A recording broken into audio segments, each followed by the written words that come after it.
Senhor esteja convosco. Proclamação do Evangelho de Jesus Cristo segundo Lucas.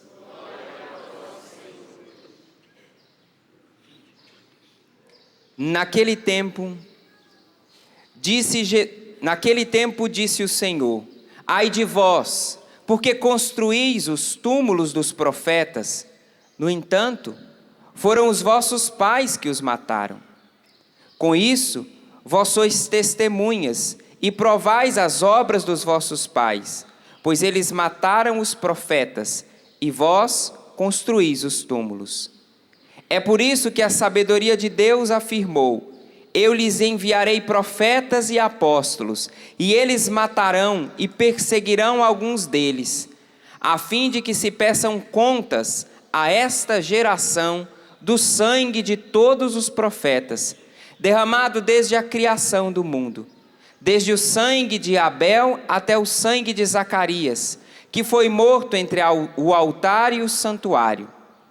Sim, eu vos digo, serão pedidas contas disto a esta geração. Ai de vós, mestres da lei, porque tomastes a chave da ciência.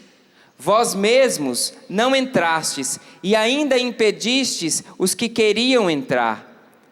Quando Jesus saiu daí, os mestres da lei e os fariseus começaram a tratá-lo mal e a provocá-lo sobre muitos pontos. Armavam ciladas para pegá-lo de surpresa por qualquer palavra que saísse de sua boca. Palavra da salvação. Glória a vós, Senhor.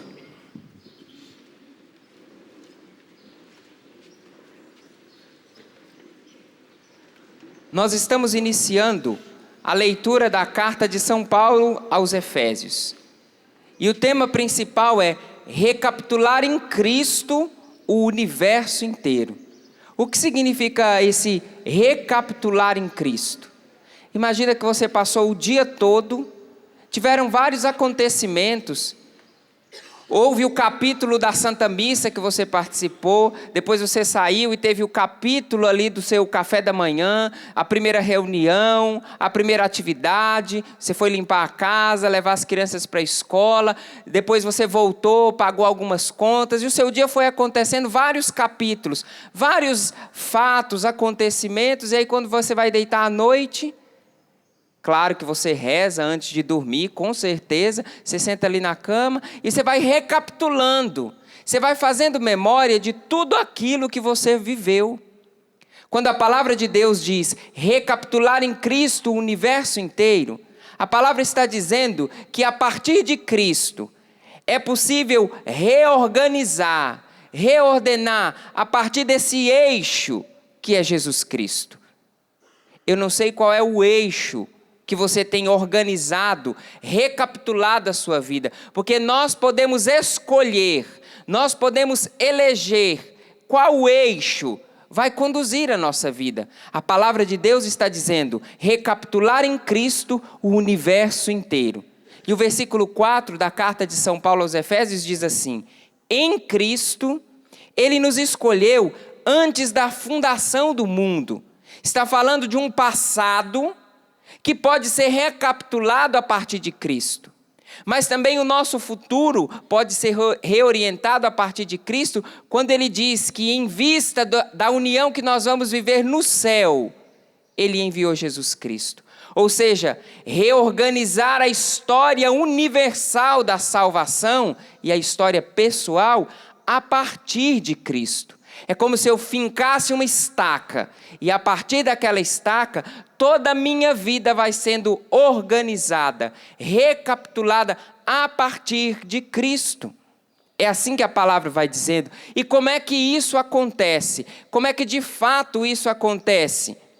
Em Cristo, Ele nos escolheu antes da fundação do mundo, para que sejamos santos e irrepreensíveis sobre o seu olhar de amor.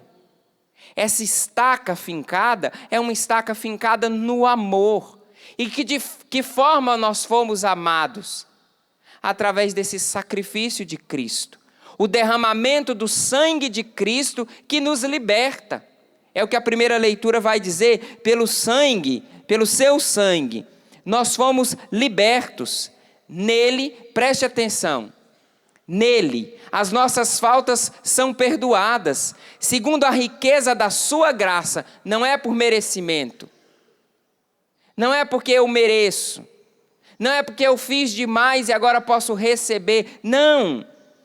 Nele as nossas faltas são perdoadas, segundo a riqueza da sua graça, que Deus derramou profusamente sobre nós, abrindo-nos a toda sabedoria e prudência. Todo mundo já ouviu isso, que Cristo morreu, derramou o seu sangue para nos libertar e morreu por amor, ok? Ouvir é uma coisa, estabelecer como o eixo, recapitular toda a sua vida, todo o seu passado. Ah, padre, mas você não sabe como que o meu passado foi sujo, foi imundo.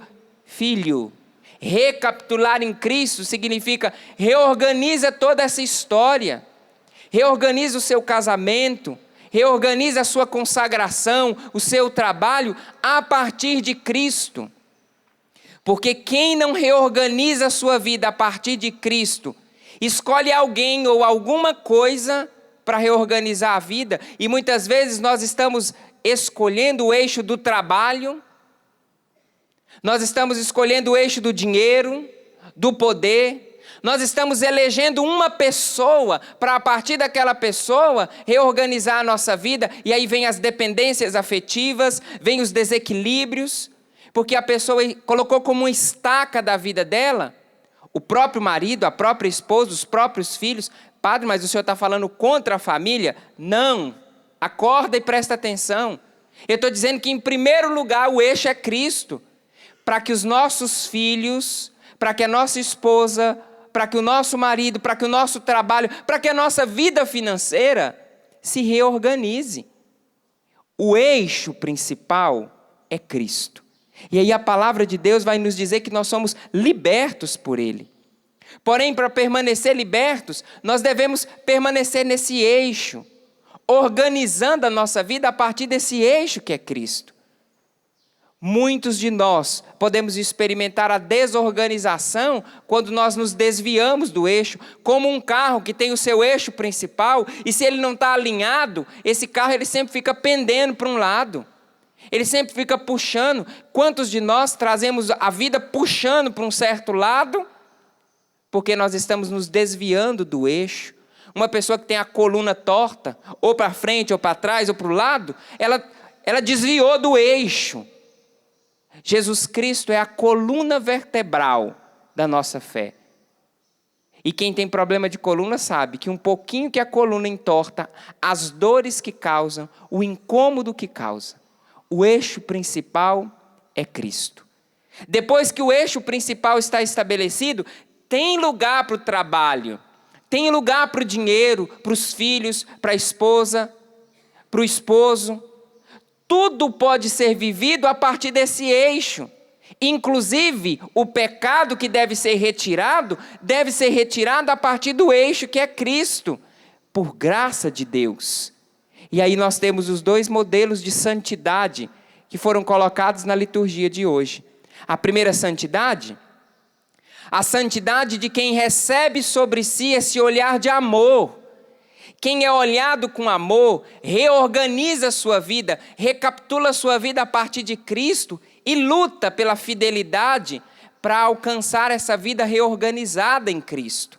Porém, o Evangelho nos mostra uma outra santidade, uma santidade falsa, que tem o eixo torto, quando esses mestres da lei, ao invés de um olhar de amor, tem um olhar de inveja e de maldade sobre Jesus Cristo, e desviados do eixo da santidade verdadeira, eles ficam como verdadeiros abutres, como verdadeiros urubus, esperando que Cristo erre, diga uma palavra errada, para no erro dele, eles se colocarem como melhores. É como alguém que fica esperando o erro do irmão, para vibrar com o erro dele e dizer, está vendo? Eu não faço igual. É mais ou menos quando acontece, a esposa fica ali de tocar e esperando o marido dar um deslize, para olhar e falar assim, eu sabia que você ia fazer isso. Eu já sabia. Isso com o marido, isso com a esposa, com os filhos. É uma santidade que mostra, está vendo? Você errou. Eu não. Esse eixo da santidade está desviado. Vai causar dor, vai causar mal, vai entortar a vida. A liturgia de hoje nos convida, a partir desse eixo que é Cristo, reorganizar a nossa vida. Mas num esforço de fidelidade, por causa desse olhar de amor, não de temor. Esse olhar de amor que derramou sangue por nós. Só é válido o esforço e a busca da fidelidade para corresponder a esse amor de Cristo, que é o fiel em primeiro lugar. Se eu busco uma fidelidade para mostrar para o outro que eu sou melhor do que ele, deixou de ser santidade. Virou disputa, virou ringue de luta. E aí eu preciso acusar o outro, jogar na cara dele tudo que ele faz de errado, para dizer, eu sou, desculpa dizer, o menos pior. Isso é muita tática no campo da política, que existe dentro das nossas casas. Quando o marido joga na cara da mulher tudo que ela faz de errado, para dizer, tá vendo como eu sou bom? Ou a esposa que joga na cara do marido para dizer, tá vendo como você não me merece? Ou os filhos fazem com o pai, ou o pai faz com os filhos. Ou o padre com a sua comunidade, a sua comunidade com o seu padre. Cuidado, a verdadeira santidade não está estabelecida no eixo do que eu quero e do que eu penso, mas em Jesus Cristo. Toda e qualquer proposta de santidade que desvie desse eixo vai causar mal e vai causar dor.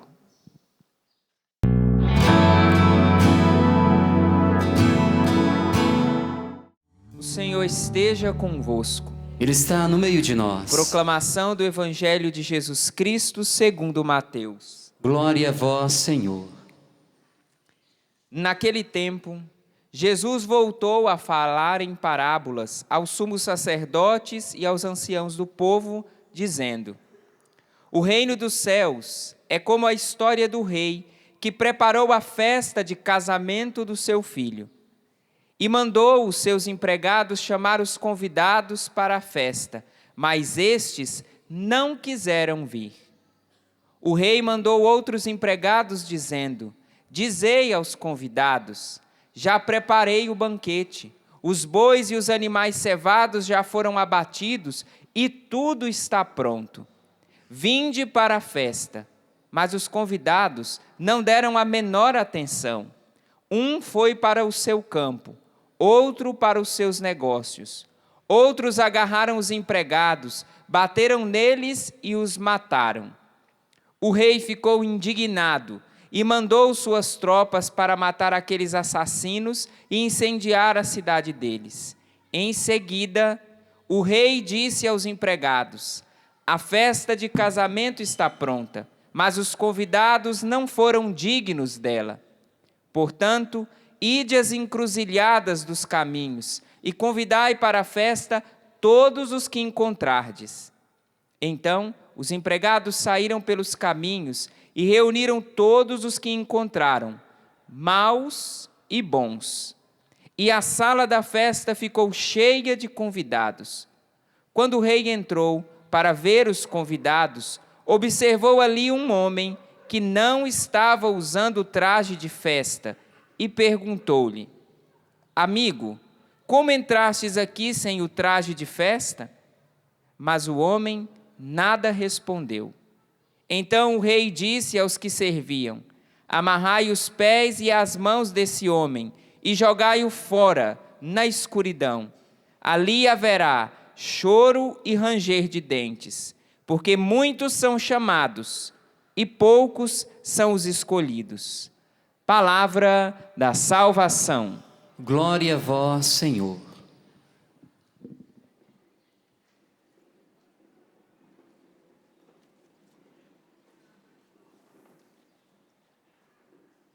Na liturgia hoje Deus nos faz uma promessa, que vai manifestar a santidade dele. E para quem vem acompanhando as leituras do profeta Ezequiel, foi observando as denúncias que o profeta foi fazendo dessa infidelidade do povo, dos erros desse povo.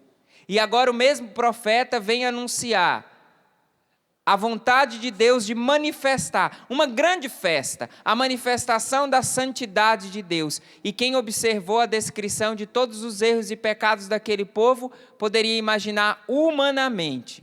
Deus escolheria qualquer outro povo para manifestar a sua santidade. Porém, através do profeta, Deus diz: é através de vocês que eu vou manifestar a minha santidade.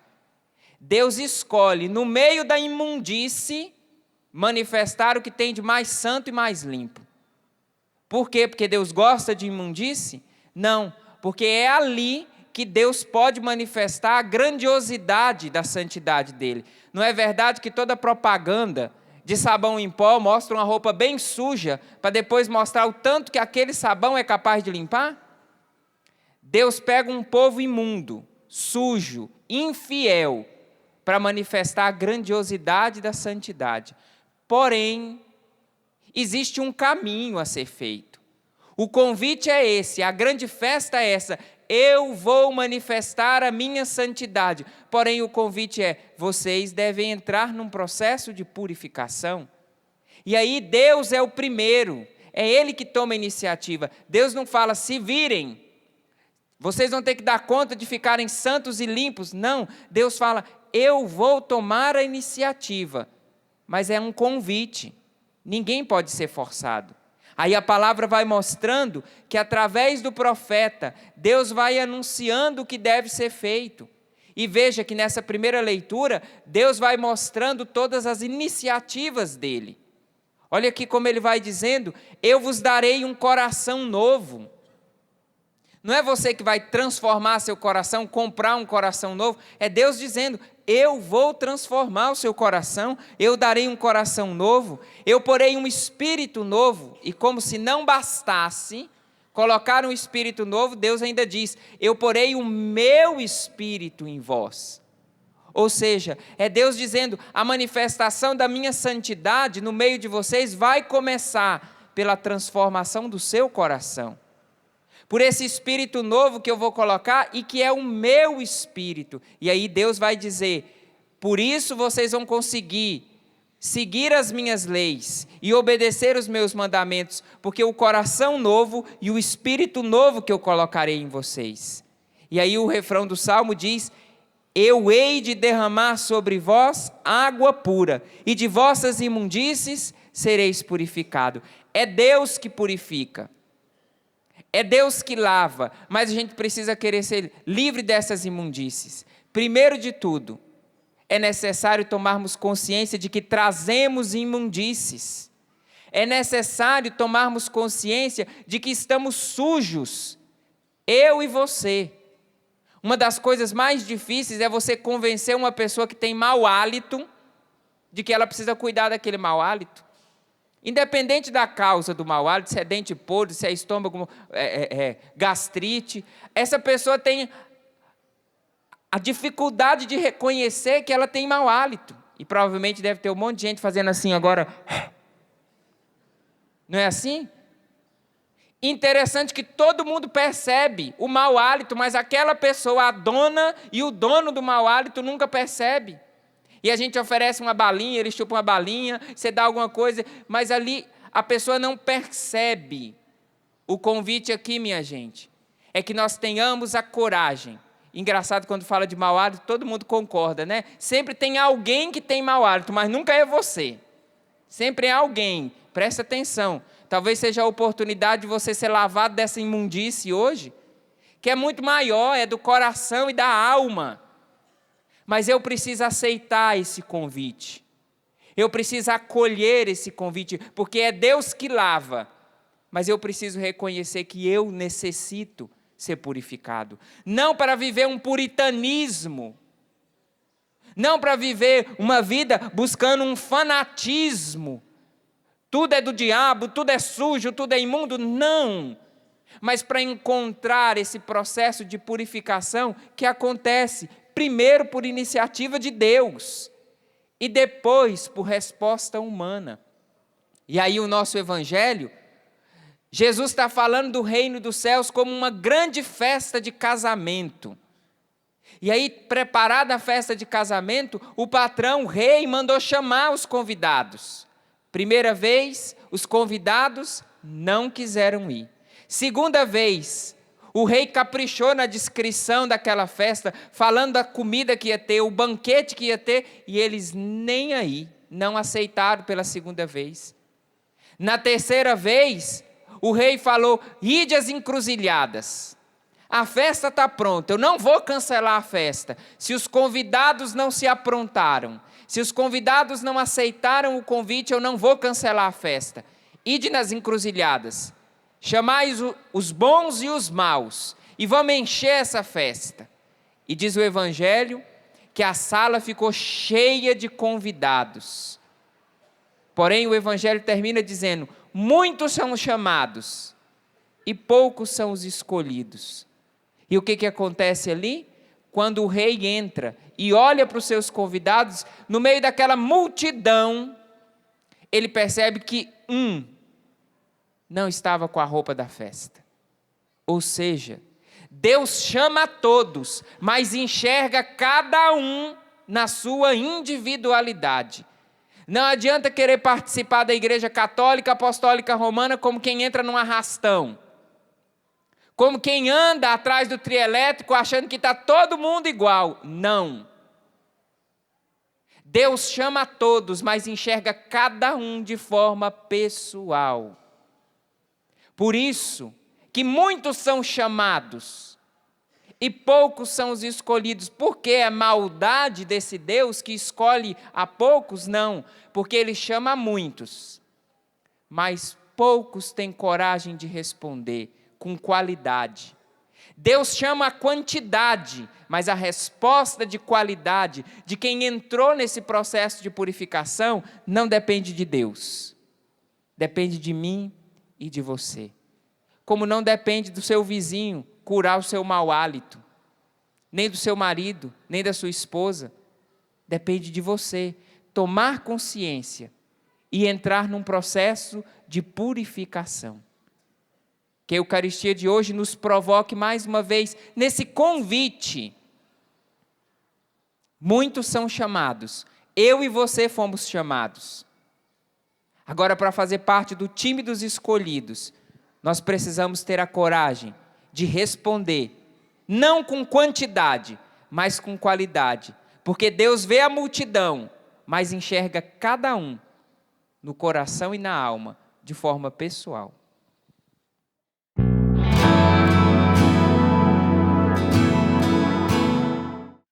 O Senhor esteja convosco.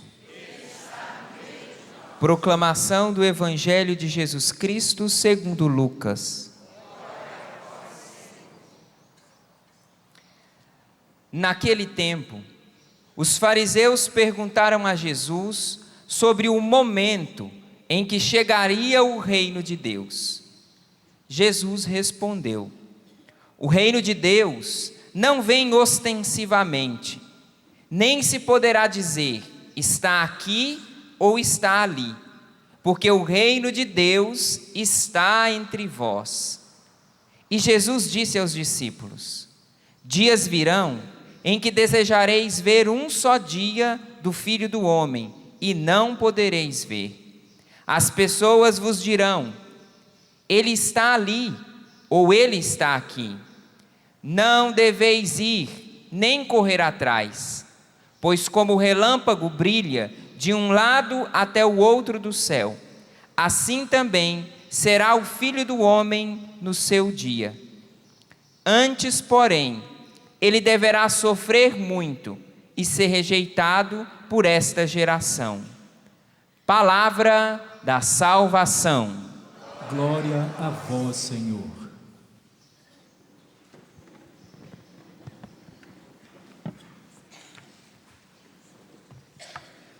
O evangelho da liturgia de hoje é continuação do evangelho de ontem, que relatava a cura dos 10 leprosos.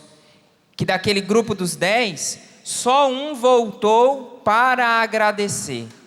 E por que só um voltou para agradecer? Porque só um ao longo do caminho, percebeu, se tocou, sentiu, identificou que tinha sido curado.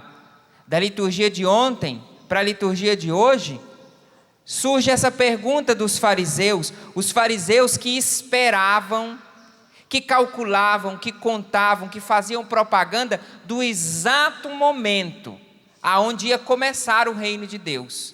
Os fariseus viviam em função de se prepararem e de determinarem que instante. Lembra quando a gente era criança, que para começar a brincadeira a gente falava assim, vou contar até 3, quando eu falar já começou. Lembra que a gente brincava assim? Aí falava 1, 2, 3 e já. Os fariseus viviam assim, esperando o momento em que já começou o reino de Deus. Era o messianismo, a espera do exato momento onde Deus ia contar 1, 2, 3 e já começou o meu reino. E aí Jesus vem e diz para eles, o reino de Deus não vem ostensivamente. E o que significa que o reino de Deus não vem ostensivamente? Essa palavra ostensivamente vem da palavra latina ostendere, que significa mostrar. O reino de Deus não vai se mostrar na hora que ele chegar. O reino de Deus não vai fazer propaganda na hora que ele chegar, porque o reino de Deus já está no meio de vós. Quem tem, por esses tempos agora, tempos modernos, onde a gente vai nas celebrações dos casamentos, a entrada da noiva tem um espetáculo ostensivo tão grande que quando a noiva entra, ninguém nem se importa mais com ela. Já tocou várias trombetas, já entraram jogando pedras, flores, bolas de sabão. Quando a noiva entra, não tem mais nem importância, porque é tão ostensivo, se mostra tanto, que quando a noiva chega, assim, tudo aquilo para isso? Jesus está falando, vocês estão esperando eu contar 1, 2, 3 e já, só que eu já cheguei, eu já estou no meio de vós. O reino de Deus não vem ostensivamente, o reino de Deus já está entre vós, como aqueles 10 leprosos, que já tinham sido curados do evangelho de ontem, mas só um percebeu. Eles estavam caminhando para receber a cura e a cura já estava com eles e neles, mas eles não percebiam. Por quê? Porque tanto os fariseus daquela época, como eu e você, temos essa necessidade de determinar 1, 2, 3 e já começou. A experiência que nós fazemos de conduzir grupos nas peregrinações pelos lugares santos, pela Terra Santa, existe uma pergunta que sempre acontece. Quando nós vamos passando por aqueles lugares, sempre tem um peregrino que pergunta assim, mas foi aqui que ele colocou o pé? Quando Jesus passou, foi aqui que ele colocou a mão? Nós temos a necessidade de determinar, é nesse lugar. Nós temos a necessidade de controlar, de calcular. Só que o reino de Deus é uma pessoa. O reino de Deus foi se revelando na ação salvífica de Jesus, que esteve no nosso meio, que se revelou, que usou do ordinário para manifestar o extraordinário. E nós, na contramão da revelação de Deus, queremos pegar o nosso ordinário e fazer uma superprodução, enquanto o reino de Deus se instala no nosso meio, por meio da encarnação, de uma vida normal, nascendo de uma mulher, igual a nós em tudo menos no pecado. Esse reino de Deus se manifesta mais fortemente na rejeição de Jesus por aquela geração, na perseguição, na paixão, na morte, na ressurreição. Assim se revela o reino de Deus, que já está no nosso meio, mas nós estamos esperando as trombetas, o tapete vermelho, os fogos de artifício, e todo mundo infeliz com essa vidinha normal que eu tenho, porque nada de ostensivo e grandioso acontece. Quantos peregrinam de igreja em igreja, esperando ter uma experiência ostensiva, gigantesca com Deus, e Deus está no nosso meio. Daqui a pouco, na liturgia eucarística, o padre vai dizer: O Senhor esteja convosco. E o povo vai responder? A gente se acostumou tanto a dizer isso. Ele está no meio de nós, que nós estamos mais no grupo dos 9 leprosos, que não reconheceram que tinham sido curados. Nós estamos mais parecendo com os fariseus que estão esperando. Que hora que ele vai contar? 1, 2, 3 e já cheguei. E a gente vai de celebração em celebração dizendo, ele está no meio de nós. Mas a gente não acredita muito. E não vive a partir daquilo que a nossa boca fala. Que a liturgia de hoje seja uma provocação para que eu e você possamos abrir os olhos do coração e da sensibilidade para perceber, Ele já está no meio de nós.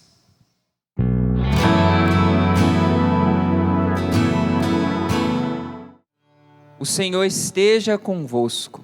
Ele está no meio de nós. Proclamação do Evangelho de Jesus Cristo segundo Mateus. Glória a vós, Senhor. Naquele tempo, disse Jesus aos seus discípulos: ficai atentos, porque não sabeis em que dia virá o Senhor. Compreendei bem isso.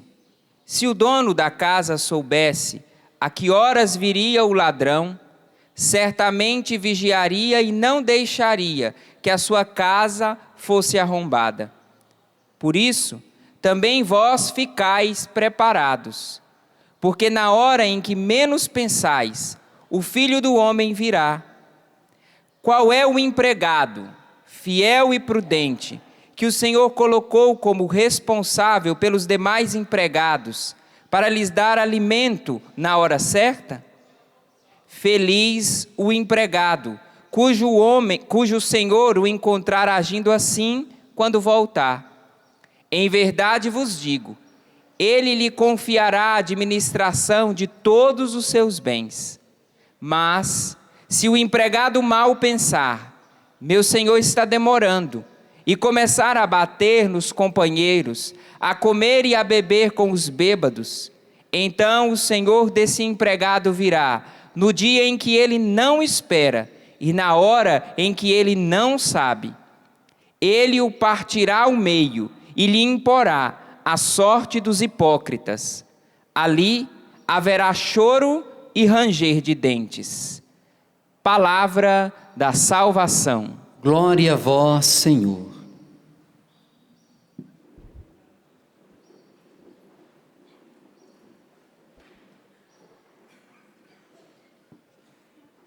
Nós vamos acompanhar nesses dias, a partir do Evangelho, um tema importantíssimo da nossa fé. A exortação à vigilância e a estarmos preparados para a segunda vinda de nosso Senhor Jesus Cristo. Porém, se pegarmos somente essa exortação desconectada de todo o conteúdo do Evangelho, parece que o evangelista quer colocar medo em mim e em você.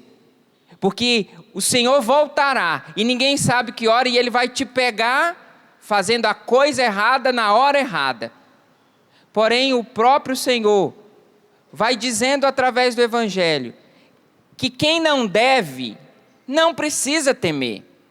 Ou seja, aquele empregado, a quem foi confiado a administração, a quem foi confiado o cuidado com aqueles outros companheiros e servos, se ele estiver sendo fiel e prudente, se ele estiver fazendo o que deve fazer, ele não precisa temer, porque quando o Senhor chegar, vai encontrá-lo no lugar dele, fazendo o que ele deve, do jeito que ele deve. Porém, se esse servo se arrogar o direito, o meu Senhor está demorando, então eu vou maltratar os outros, eu vou beber, eu vou comer, sem que ele perceba, o Senhor chegará. E porque ele não está no lugar certo, na hora certa, fazendo o que deve, ele acabará sendo levado para a sorte dos hipócritas. Deus está nos chamando à responsabilidade. O servo prudente e responsável que faz aquilo que deve fazer. Quantos de nós estamos muitas vezes perdidos entre tantas coisas que não deveríamos fazer, preocupados com aquilo que os outros não fizeram? E podemos ser surpreendidos pela visita daquele que vem só pedir contas daquilo que eu devia fazer. A responsabilidade aqui é mais do que executar atividades. A responsabilidade aqui é a capacidade de responder a um chamado primeiro, que não é desempenhar uma função, mas uma vocação à santidade. Expressa na primeira leitura, quando Paulo tem a coragem de se apresentar assim: Paulo, chamado a ser apóstolo em Jesus Cristo por vontade de Deus. Essa é a primeira vocação, esse é o primeiro chamado, essa santidade, que não tira de mim e de você a capacidade de responder, mas põe nas nossas mãos a responsabilidade de dar essa resposta na vida, no concreto, a esse chamado, que não é um chamado poético, espiritualoide, desencarnado, mas é um chamado a corresponder a essa vocação, a isso que Deus colocou sobre a nossa responsabilidade, a administração dessa alma, desse corpo, desse coração, que não são partes de um ser humano, mas o ser humano todo. Nós que somos homens das tarefas, das escalas, dos resultados, como é que você tem administrado esse coração, essa alma? Sem partir, porque tem gente que administra muito bem o cuidado com o corpo. Está linda e maravilhosa, lindo e maravilhoso por fora, e podre, entupido por dentro, descuidando da própria alma. Ou o contrário, eu cuido da minha alma e o corpo que se dane.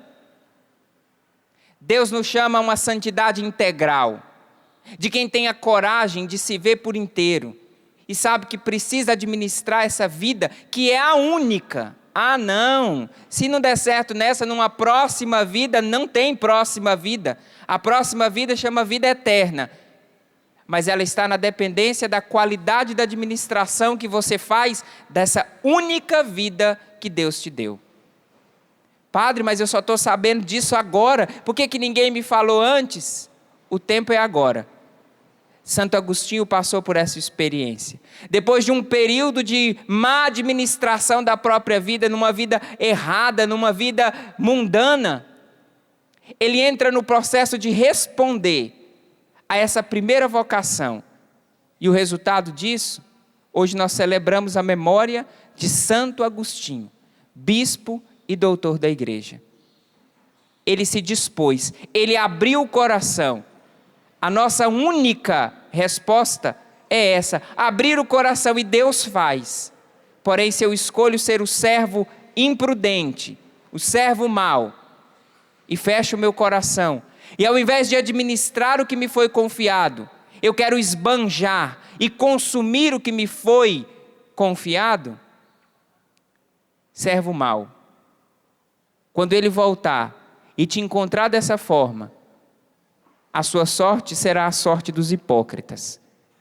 Porém, se a sua resposta, se a sua vontade é corresponder, o final da leitura diz: é Ele também que vos dará perseverança no vosso procedimento irrepreensível, até o fim, até o dia de nosso Senhor Jesus Cristo.